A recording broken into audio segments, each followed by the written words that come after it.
The coffee had gone cold 3 hours ago. Lieutenant Priya Menon drank it anyway. 14 months into the most boring job in the solar system, she had stopped caring about temperature. The Vigilance Station floated at the edge of the Kuiper Belt. 9 people, a screen that never changed. Then the numbers changed. Over 4,000 objects, moving in formation, coming inward. Menon hit the emergency transmission button so hard she cracked the plastic. Solcom command, this is Vigilance Station, priority Omega, over 4,000 unidentified mass signatures entering the solar system. This is not a drill. The signal bounced through hidden relay stations. Within minutes, it arrived in Geneva. Fleet Admiral Konstantin Voronov was eating a sandwich in his office when his terminal began screaming. He set the sandwich down slowly, wiped his hands, read the message twice. Then he picked up the phone. This is Voronov, activate protocol Prometheus. All stations, all fleets, this is not a drill. His voice was calm, flat, controlled. He picked up his coffee mug, cold, chipped rim, drank anyway, and walked out. Within an hour, the war room was full. Commander Lena Akafer stood at the holographic display. She pulled her earlobe twice, her tell. 4,200 ships. Formation consistent with Verith Dominion standard invasion. Pyramid structure, heavy ships at the core. The room went quiet. The Verith Dominion, an empire spanning 1,000 star systems. 80 years ago, a damaged alien ship had crashed on the moon. Inside were 3 survivors of a species called the Tari, refugees, the last of their kind. The Verith had destroyed their homeworld. The Tari lived 6 years in a secret facility. Before they died, they told humanity everything, the Dominion's tactics, their technology, their weakness. And they warned the Verith would come. So humanity had prepared, hidden fleets inside hollowed asteroids, weapons scattered through the outer system, antimatter stockpiles beneath Martian rock. 80 years of quiet, paranoid preparation. Akafer pulled her earlobe again. The Armada is commanded by Grand Admiral Zarek, known as Zarek the Unbroken, 40 planetary conquests, never lost. Voronov looked at the red dots on the display. Let them come deeper, deep enough that when we close the door they cannot get out. Aboard the Throne of Silence, Grand Admiral Zarek studied the holographic image of Earth. 3.2 meters tall, 4 arms, skin like dark blue stone pitted with campaign scars, black eyes showing no white. Primitive, the intelligence officer reported. Chemical rockets, no energy shields, no FTL, a colony of 2 million on the 4th planet. First Officer Tolik made a sound like a laugh. We brought 4,000 ships for this. The Dominion does not take chances, Zarek said, but even he felt it was excessive. Begin standard approach, deploy forward scouts. The first probe vanished on the 2nd day, then more, then dozens. By the 3rd day, the Verith had lost 47 probes. The sensor officer was nervous. Something is destroying them, Grand Admiral, but our scans show nothing. Zarek frowned, continue the advance, deploy heavier probes. The fleet moved deeper into the solar system. 8 billion kilometers away, Akafer read the numbers. ODN reports all sectors active.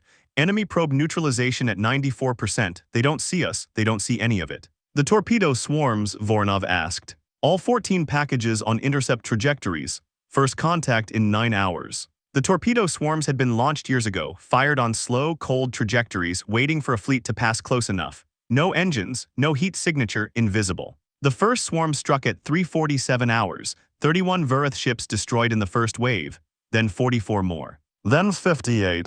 In 2 hours, Zarek lost 172 ships. He stood on his bridge watching his tactical display turn red. They are throwing rocks at us, he said flatly. But his sensor officer was pale. Grand Admiral, these weapons were launched years ago, decades possibly. They knew exactly when we would arrive, exactly where our ships would be in formation. They have been preparing for us for a very long time. Zarek clasped his 4 hands behind him. Continue the advance. All ships full alert, we move to the inner system. Admiral Yuki Tanaka had been living inside an asteroid for 3 years. Hector, a dead rock in Jupiter's Trojan cluster. But inside, 4 carrier groups, 200 warships, thousands of drones. The most powerful naval base humanity had ever built. The call had come 3 days ago. Tanaka stood on the bridge of the ISS Defiance. Small woman, gray hair, eyes her crew called either calm or terrifying. The enemy will enter Jupiter space in 14 hours. They are coming to kill us and everyone we love. We are going to make them regret that decision. All ships deploy. The asteroid opened its doors. The fleet poured into darkness. The Verith fleet entered Jupiter space on schedule. Zarek had tightened his formation, increased his sensors. He expected mines. He expected more invisible swarms. He was not prepared for what he found. Tanaka gave the order at 11:42. One word, fire. Kinetic lances spoke first. Tungsten rods at 10% lightspeed. No shield could stop solid matter moving that fast. The first Verith dreadnought took 3 rods through its center mass and vanished in a silent flash. 20 ships died in the first salvo, then more. The Verith formation erupted into chaos. Ships fired wildly at targets they could not see. The human ships used Jupiter's moons as cover, darting out, firing, vanishing. Then the drones came, thousands of them flowing like insects through gaps in the Verith formation, targeting engines, sensors, shields, crippling, not killing. The battle raged for 6 hours, over 1,000 Verith ships destroyed. Human losses, 60 ships, thousands dead. Zarak ordered a retreat to the asteroid belt. He had never lost a campaign, but he was losing this one. In Geneva, Akafor read the reports. Tanaka held, but Zarak is heading for Mars. Voronov nodded. Tell Governor Diallo to prepare the Ares arrays. Governor Amara Diallo stood in the command center of Olympus City. 2 million people lived on Mars, spread across 6 underground cities. No evacuation possible. The Ares Protocol was humanity's most terrible secret. Buried beneath Martian rock, gamma-ray cannons powered by antimatter. Each shot could vaporize a warship. But each shot drained the colony's power grid for 7 minutes. The lights would go out. The air would thin. The temperature would drop to -60. We can survive 7 minutes, Diallo said. We cannot survive the Verith. She opened a channel to every city. When the weapons fire, you will feel it. The lights will dim. The air will get thin. It will be frightening. I am asking you to be brave. Hold your children close. We will get through this together. The Verith fleet arrived at Mars 16 hours later. Zarak had reorganized, recalibrated. He was hurt but not beaten. The first Ares shot struck without warning. A dreadnought vanished, then another, then 4 more. Zarak stared at his display. Gamma rays, they have antimatter. The second shot came 7 minutes later, then the third. Zarak made his decision. All ships maximum acceleration, close to planetary orbit, attack formation. 3,000 ships surged forward. The Ares arrays kept firing. Each shot destroyed 2 to 4 ships. Each shot was followed by 7 minutes of darkness on Mars. In Olympus City, the lights went out. 200,000 people sat in absolute darkness, feeling the cold creep in. Children cried. Parents wrapped blankets tighter. Medical teams worked by flashlight. The lights came back after 7 minutes. Then 3 minutes later, they went out again. A rhythm of terror and relief. But the Verith were pushing through. Zarak threw his heaviest ships forward as shields, accepting their destruction to buy kilometers. Then Tanaka arrived. The Jovian fleet, 87 damaged ships, dropped out of high-speed approach on the Verith flank. Tanaka split her force. 60 ships engaged the flank, drawing fire. 27 ships, led by Tanaka herself on the Defiance, drove straight into the heart of the Verith formation. It was a suicide run, everyone knew it. They went anyway. The Defiance punched through the outer screen, firing kinetic lances at point-blank range. Ships died around her. Escorts were torn away, but they carved a gap. Tanaka opened a channel to Mars. Governor Diallo, I have opened a corridor. Fire the primary array. Bearing 270, elevation 15. You have a clear shot into their core. The primary array under Olympus Mons fired its most powerful shot. 23 Verith ships destroyed instantly. 14 more crippled. The heart of the armada ripped open. Then a plasma bolt found the Defiance. The ship broke in two. Admiral Yuki Tanaka was gone. But the gap held. The Ares arrays kept firing. Captain Reyes pressed the attack from the flank. The battle lasted 11 hours. 2,800 Verith ships destroyed. Fewer than 400 remained combat capable. Zarak stood on what was left of his bridge. All ships full retreat, we leave this system. The survivors limped toward the outer system. Then a transmission came through, Voronov's voice calm and cold. You came to our home, you will not leave it. Zarak's sensor officer looked up with terror on his face. Grand Admiral, I am detecting hundreds of high-velocity contacts converging on our position. 30% of light speed. Project Fenrir, the final trap. The kill vehicles had been launched 9 days ago before the first shot was fired. They had looped around Jupiter, Saturn, the Sun, building speed. Each was a solid block of tungsten, no explosives. At 30% light speed, they didn't need explosives. The first vehicle struck a Verith destroyer, atomized, then the second, then dozens. The Verith fleet came apart, ships died faster than the display could track. The Throne of Silence took a direct hit to its aft section. The back third of the ship tore away, the bridge lost power, emergency lights flickered red. Zarak held onto his chair with 3 hands, his 4th arm hung broken at his side.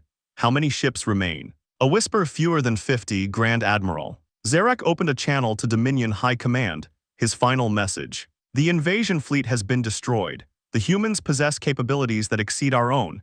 Their weapons are beyond anything in our experience.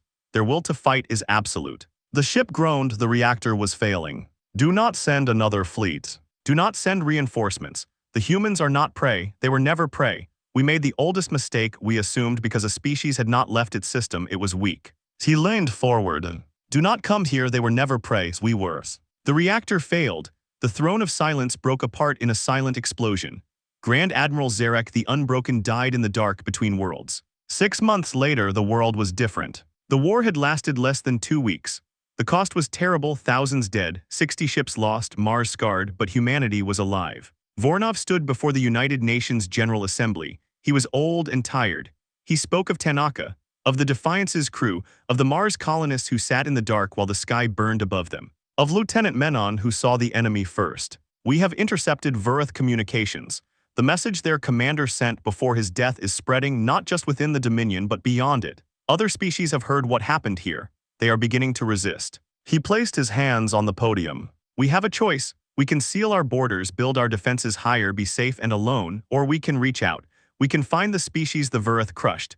We can give them the hope they need to free themselves. He straightened his back. We did not fight this war to be safe. We fought it to be free. And freedom that exists only for us while others suffer is not freedom at all. He paused. I recommend this assembly authorize a galactic outreach program. We will build ships to reach other stars. We will find every species the Vurath broke, and we will help them stand up. His final words were broadcast on every frequency. We did not seek this war, we will not seek the next.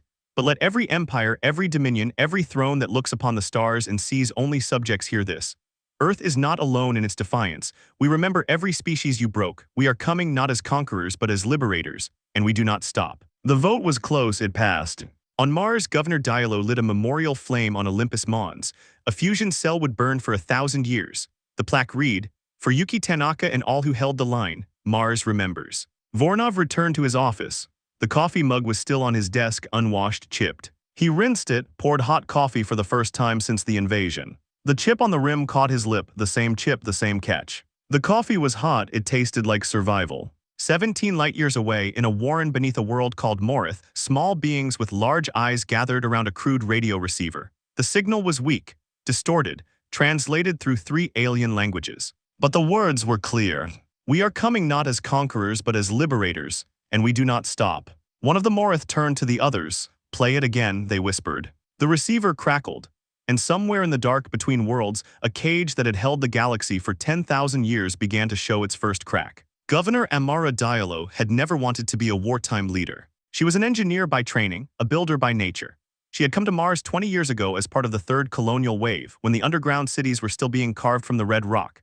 She had spent 2 decades turning those tunnels into homes, into schools, into parks with artificial sunlight where children played under simulated blue skies.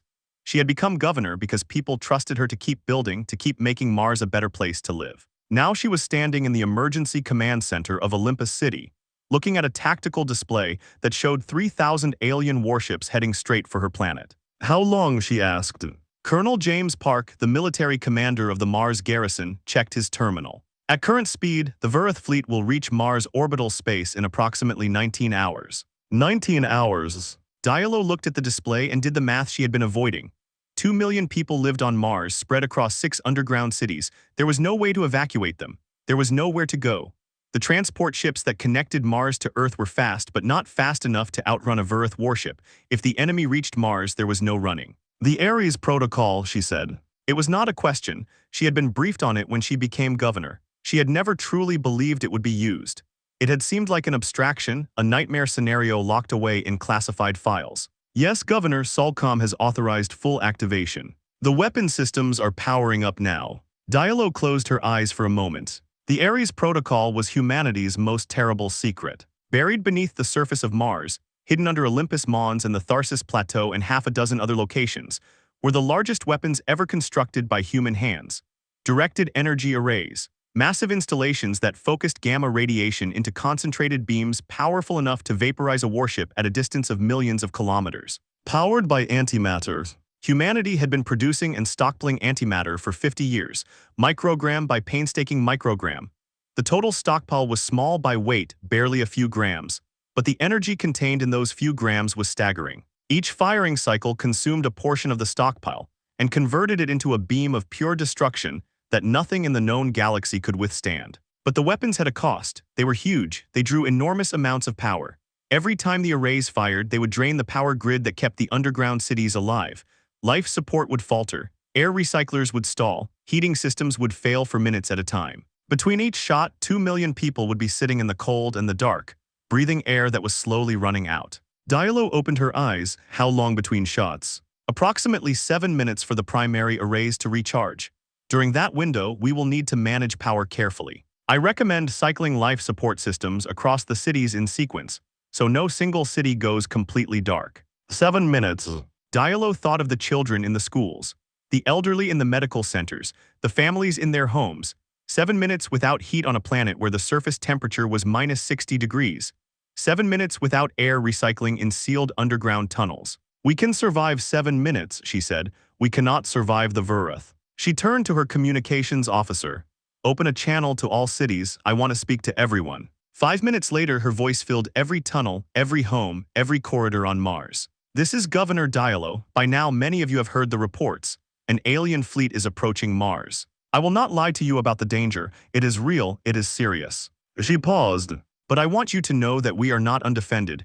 Weapon systems have been activated that will protect our planet. When these weapons fire, you will feel it. The lights will dim. The air will get thin. It will be frightening. Another pause. I am asking you to be brave. I am asking you to trust that the lights will come back on. I am asking you to take care of each other during the dark minutes. We are Martians. We carved our homes out of rock and ice. We can endure this. She paused again. When she spoke, her voice was softer. Hold your children close. Check on your neighbors. And know that every person in uniform on this planet and beyond it is fighting for you right now. We will get through this together. She ended the transmission and leaned against the console, suddenly exhausted. Colonel Park put a hand on her shoulder.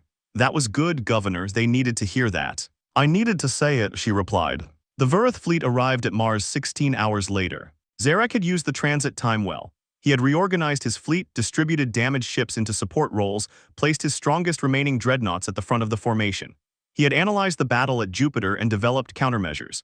His shields now rotated frequencies to make it harder for kinetic weapons to predict impact points.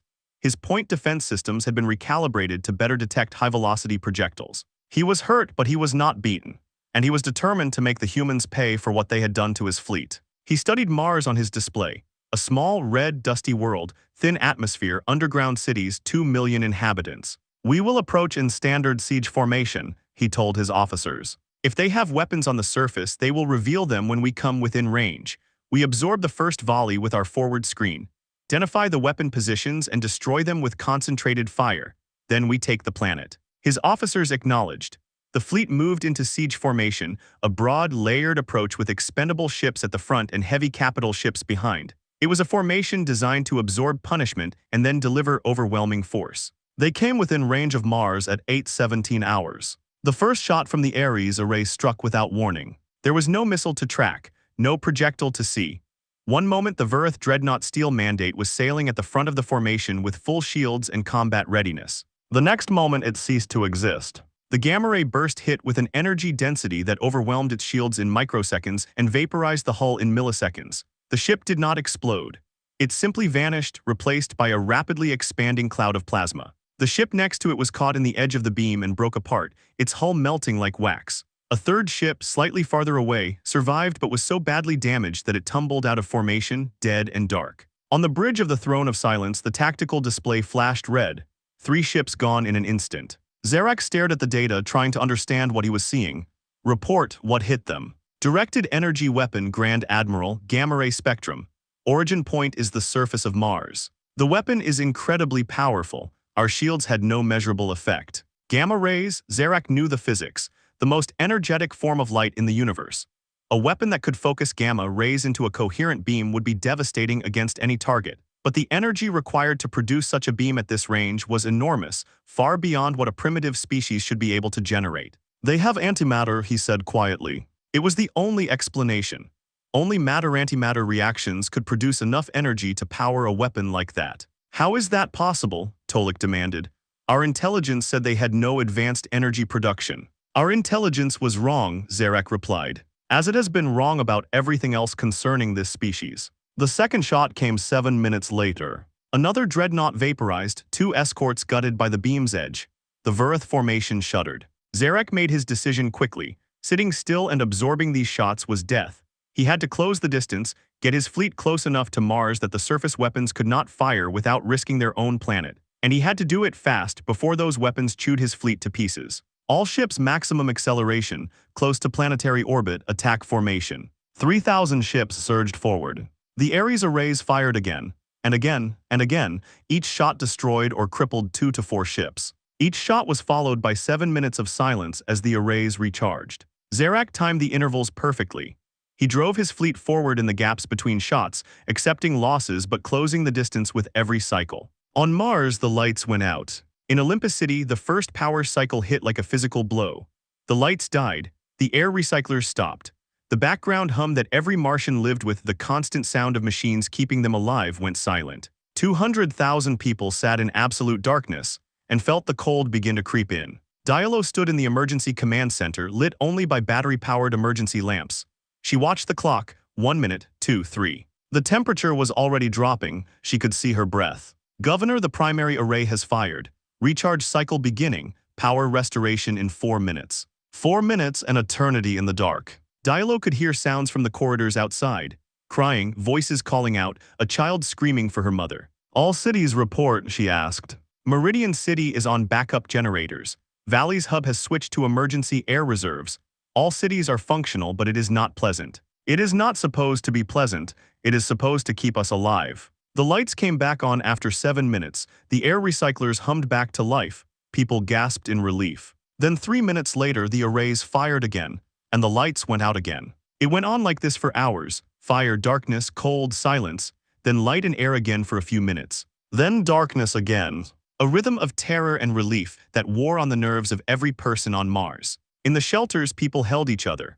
Parents wrapped their children in every blanket they could find. Elderly residents were moved to the innermost tunnels, where the rock itself held residual heat. Medical teams worked by flashlight, tending to people who had panic attacks or whose health conditions were aggravated by the cold and the thin air. And above them, the sky was on fire. The Varith fleet pushed forward through the Ares bombardment. They were dying ship by ship, but they were closing the distance. Zarak threw his heaviest ships forward as shields, accepting their destruction to buy time for the rest of the fleet. Brutal, ruthless calculus, spending lives to gain kilometers. But it was working. Then Tanaka arrived. The Jovian fleet, 87 damaged, exhausted, battered ships, dropped out of high-speed approach on the Varith flank. They did not have the strength for another Jupiter-scale battle. They did not need to. Tanaka had one objective, and she had calculated the cost. She split her fleet in two. The larger group, 60 ships under Captain Reyes, engaged the Varith flank, drawing fire and creating chaos. The smaller group, 27 ships led by Tanaka herself on the Defiance, drove straight into the heart of the Varith formation. It was a suicide run, everyone knew it. Tanaka knew it, her crew knew it. They went anyway. The Defiance and her escorts punched through the outer screen of Varith ships, firing kinetic lances at point-blank range. At these distances, the tungsten rods barely needed to accelerate. They tore through ship after ship, leaving a trail of wreckage. But the Varith were firing back, and at this range they did not miss. Ships around the Defiance began to die. The destroyer Merrimack took a plasma bolt through her reactor and vanished in a white flash. The cruiser Sonora was raked by particle beams and broke apart. One by one, Tanaka's escorts were torn away from her. But they had done their job. They had driven a wedge into the Varith formation, forcing ships apart, creating a gap. And through that gap, the Ares arrays had a clear line of fire into the densest concentration of enemy vessels. Tanaka opened a channel to Mars. Her voice was calm. Even now, even at the end, her voice was calm. Governor Diallo, I have opened a corridor. Fire the primary array now. Bearing 270, elevation 15, you have a clear shot into their core. On Mars, Diallo looked at Colonel Park. He confirmed the targeting data with a nod. She gave the order. The primary array under Olympus Mons fired its most powerful shot yet. The gamma ray burst streaked through the gap in the Varith formation and hit the dense cluster of capital ships at its center. 23 ships were destroyed instantly.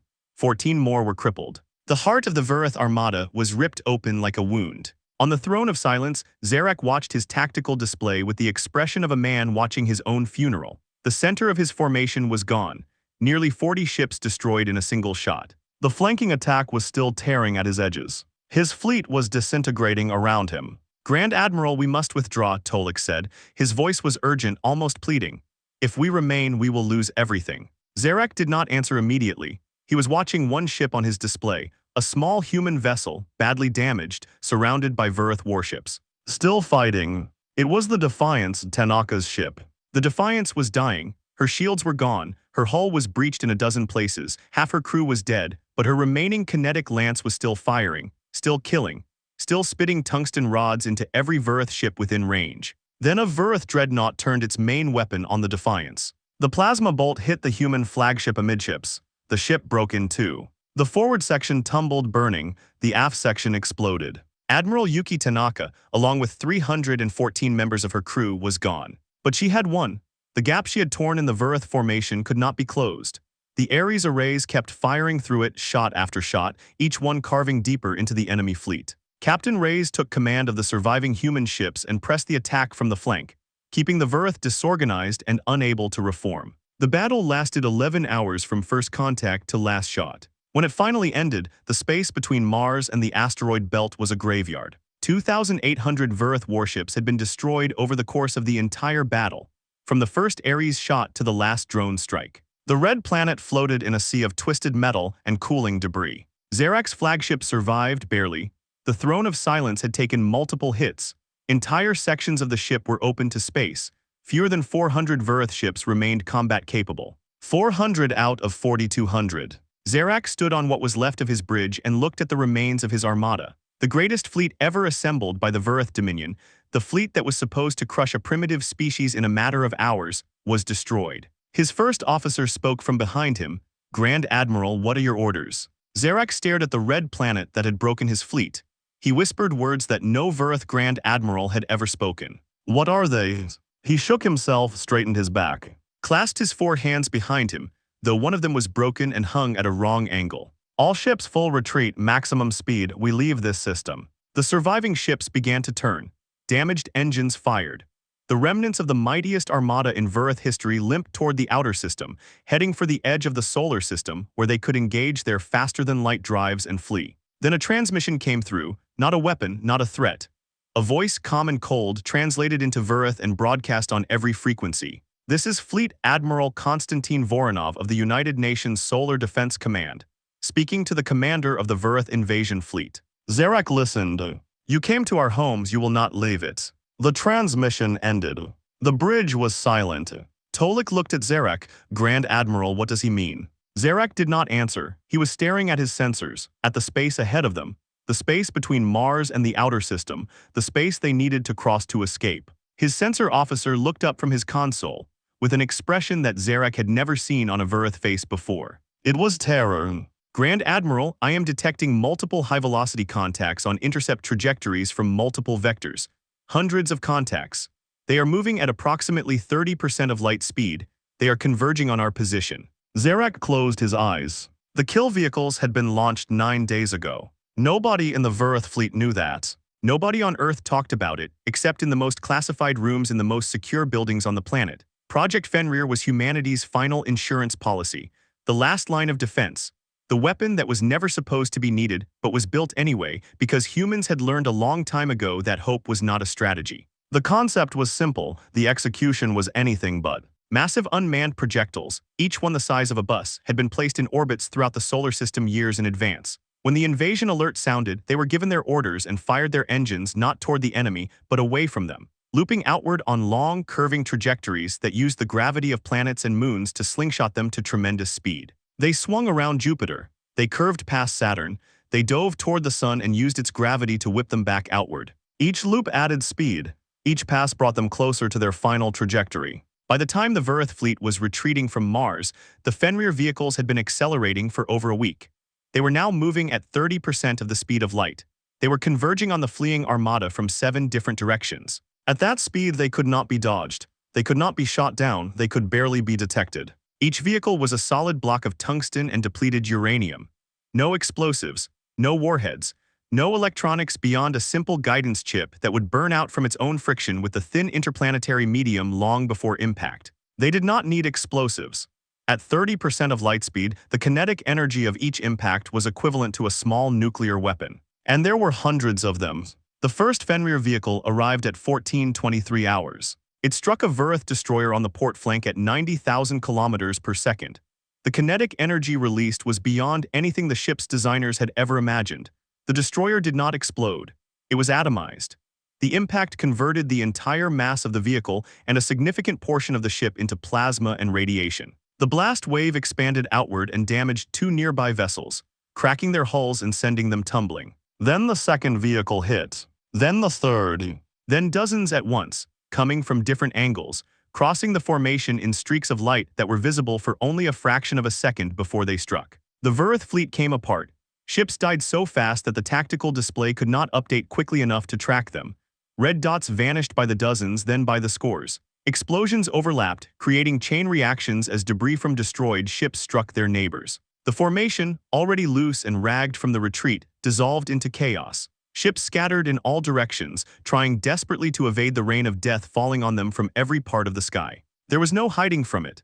The projectiles came from above, below, ahead, behind, from angles that no formation could protect against. They were not aimed at specific ships. They were aimed at the space the fleet occupied. A volume of destruction that swallowed everything within it. Some ships survived the first wave, the lucky ones that happened to be at the edges of the formation when the impacts began. They fired their engines and ran, scattering in every direction. But the Fenrir launch had included a second wave, timed to arrive 4 minutes after the first, targeted at the predicted scatter pattern. The second wave caught the runners. Zarak's flagship, the Throne of Silence, was at the center of the formation when the first wave hit. The ship's shields deflected the blast wave from a nearby impact, but the energy surge overloaded 3 shield generators and set fire to the port weapons deck. Damage reports flooded in from every section.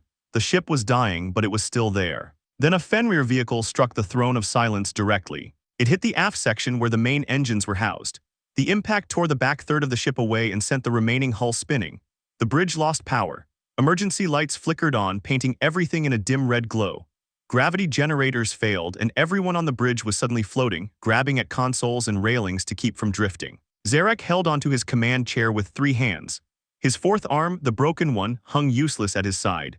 Blood from a cut on his head drifted in small red spheres around his face. The bridge was filled with the sounds of alarms, of metal groaning, of the ship slowly tearing itself apart. "Damage report," he said. His voice was still calm.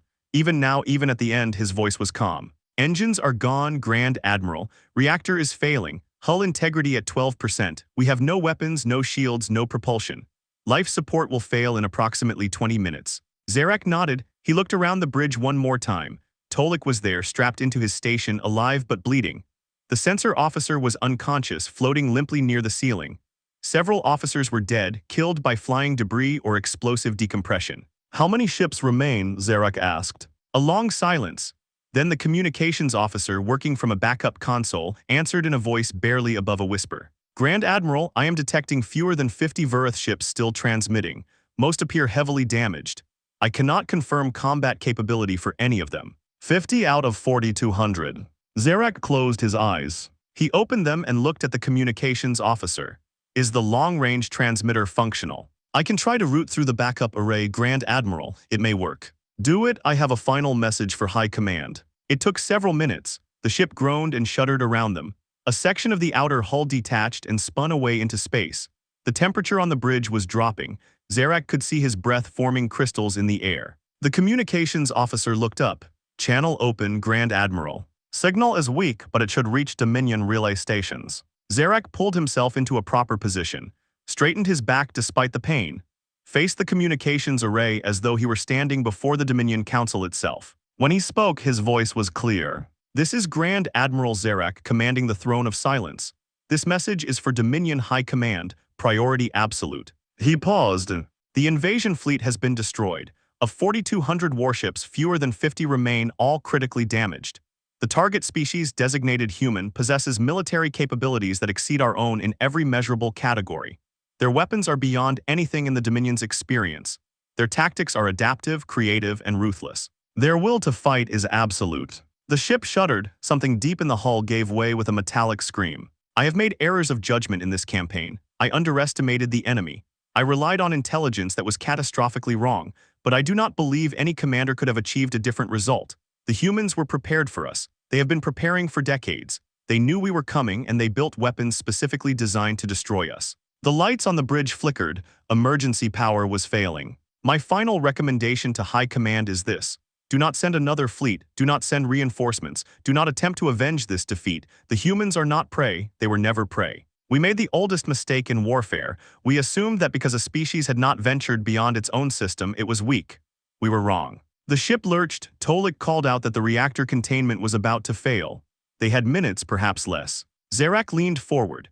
His dark eyes burned with a fire that had nothing to do with anger, and everything to do with the terrible clarity of a being who finally understood the truth. Do not come here, do not send anyone here. They were never prey, we were. He closed the channel. The communications officer confirmed that the message had been transmitted. Zarak thanked him, then he thanked Tolik, then every officer still alive on the bridge one by one. It was not Vurath custom. Vurath commanders did not thank their subordinates. But Zarak was no longer interested in custom. The reactor failed 3 minutes later. The Throne of Silence, flagship of the Vurath Dominion's invasion fleet, the ship that had led the conquest of 100 worlds, broke apart in a final silent explosion that lit up the darkness for a brief moment and then faded to nothing. Grand Admiral Zarak, the Unbroken, died in the dark between two worlds that would never know his name. 6 months later, the world was different. The war had lasted less than 2 weeks, from first detection to last shot. In that time, humanity had destroyed the most powerful military force ever sent against a single planet. The cost had been terrible, thousands of soldiers and sailors dead, over 60 warships lost. The Mars colonies had endured hours of terror that would leave psychological scars for a generation. Admiral Yuki Tanaka and her crew were gone. But humanity was alive, Earth was safe, Mars was rebuilding. And the galaxy was paying attention. Vornov stood before the United Nations General Assembly on a gray Tuesday morning in Geneva. He was old and tired. The war had aged him in ways that went beyond the physical. He moved slowly to the podium and looked out at the assembled leaders of every nation on Earth. 6 months ago, we fought for our survival. Today, I stand before you not to celebrate, but to remember the people we lost, to remember the cost of what we did. He spoke of Tanaka, of the crew of the Defiance, of the drone operators who guided swarms into battle, knowing that every target they destroyed was a ship full of living beings, of the Mars colonists who sat in the dark and the cold while the sky burned above them, of Lieutenant Priya Menon, who had been the first to see the enemy coming. He did not speak of glory, he did not speak of triumph, he spoke of fear, of sacrifice, of the terrible things that ordinary people had done because they had no other choice. Then he changed his tone. We have intercepted Vurath long-range communications over the past months. The message sent by their commander before his death has been received by the Dominion, and it is spreading. Not just within the Dominion, but beyond it. Other species that the Vurath conquered and enslaved long ago, have heard what happened here. They have heard that a single species on a single world broke the greatest fleet the Dominion ever built. He looked out at the assembly. They are beginning to resist. On 7 worlds that we know of, subject species have risen up against their Vurath occupiers. The revolts are small, they are fragile, but they are happening because of what we did here, because we showed the galaxy that the Vurath can be beaten. The assembly was silent. We have a choice to make now. We can seal our borders. We can build our defenses even higher and hide behind them. We can be safe and we can be alone. He placed his hands on the podium. Or we can do something that no species in this part of the galaxy has done for 10,000 years. We can reach out. We can find the species that the Vurath have crushed. We can give them the weapons, the knowledge, and the hope they need to free themselves. He straightened his back. For a moment, he looked like the young officer he had once been, full of fire and certainty. I am not a politician, I am a soldier. I do not know how to build alliances or negotiate treaties, but I know this. We did not fight this war to be safe, we fought it to be free. And freedom that exists only for us while others suffer is not freedom at all, it is cowardice. He paused. I recommend that this assembly authorize the creation of a galactic outreach program. We will build ships capable of reaching other star systems. We will find the Tari homeworld and honor their memory. We will find every species the Vurath have broken, and we will help them stand up. He paused again. Then he spoke the words that would be broadcast on every frequency humanity could project into the stars, words that would be picked up by Vurath listening posts, by the sensors of subject species, by anyone in the galaxy with the ability to hear. We did not seek this war, we will not seek the next. But let every empire, every dominion, every throne that looks upon the stars and sees only subjects hear this. Earth is not alone in its defiance, and we remember every species you broke. We are coming not as conquerors but as liberators. And we do not stop. The vote to authorize the Galactic Outreach Program was not unanimous. It was close, it was messy, it was full of arguments and compromises. It passed. On Mars, Governor Diallo lit a memorial flame on the summit of Olympus Mons. The flame was powered by a fusion cell that would burn for 1,000 years. A simple plaque at its base read, "For Yuki Tanaka and all who held the line, Mars remembers." 2 million colonists watched the lighting ceremony from their underground cities, projected on the screens that served as their windows to the surface. When the flame ignited, they cheered so loud that the sound echoed through the tunnels and made the walls hum. Voronov returned to his office.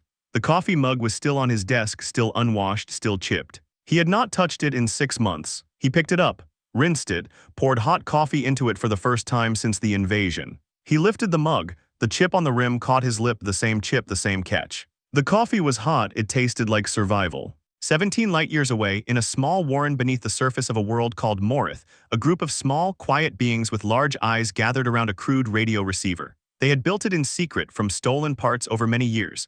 The signal was weak, translated through 3 different alien languages before reaching Morith ears, distorted, crackling. But the words were clear. "We are coming not as conquerors but as liberators. And we do not stop." One of the Morith, the one who had built the receiver, turned to the others. Their large eyes reflected the dim glow of the device. "Play it again," they whispered. The receiver crackled. And somewhere in the dark between worlds, a cage that had held the galaxy for 10,000 years began to show its first crack.